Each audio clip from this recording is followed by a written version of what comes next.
भारतीय संस्कृतीत चैत्र शुद्ध प्रतिपदा हा दिवस आपण गुढीपाडवा म्हणून साजरा करतो. या दिवशी विजयाचे प्रतीक म्हणून घराच्या अंगणात गुढी उभारली जाते. गुढी उभारण्यामागील कारण आहे तरी काय, आज हे आपण जाणून घेऊ.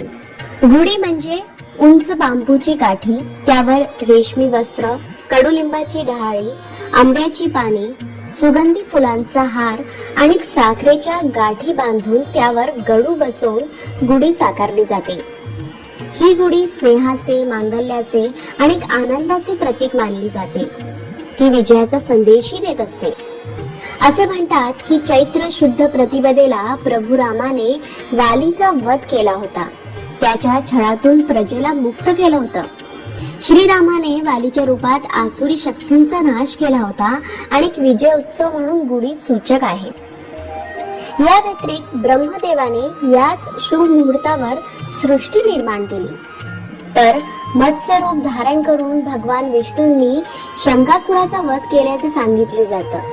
आणि त्या मत्स्यरूपी विष्णूचा जन्म चैत्र शुद्ध प्रतिपदेचाच.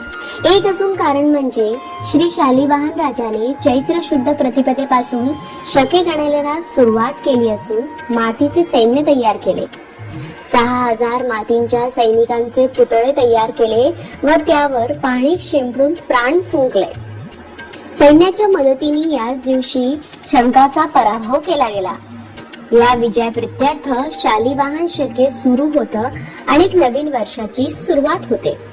तसेच महाभारताच्या आदी पर्वात उपरीचर राजाने इंद्राकडून प्राप्त खडकाची काठी जमिनीत रोवून त्याची पूजा केली. नववर्ष प्रारंभीच्या दिवशी या परंपरेचा आदर म्हणून अन्य राजेही काठाला रेशमी वस्त्र घालून शृंगार करून पूजा करू लागले. असे म्हणतात की याच दिवशी श्रीराम अयोध्येला परत आले. प्रभू रामचंद्रांनी 14 वर्षे वनवास भोगून लंकाधिपती रावण व राक्षसांचा पराभव करून याच दिवशी अयोध्येत प्रवेश केला होता. तेव्हापासून विजय, धैर्य, त्याग, आनंद, आरोग्यदायी असे सूचित करणारा हा सण साजरा केला जातो. वेदांग ज्योतिष या ग्रंथात सांगितलेल्या 3.5 मुहूर्तांपैकी हा एक मुहूर्त आहे. दारी उभारलेली गुढी हे विजयाचे आणि समृद्धीचे प्रतीक आहे. तसंच या दिवशी नवीन वस्तू खरेदी, व्यवसाय प्रारंभ, नव उपक्रमांचा प्रारंभ, सुवर्ण खरेदी, इतर गोष्टी मुहूर्त न बघता केल्या जातात.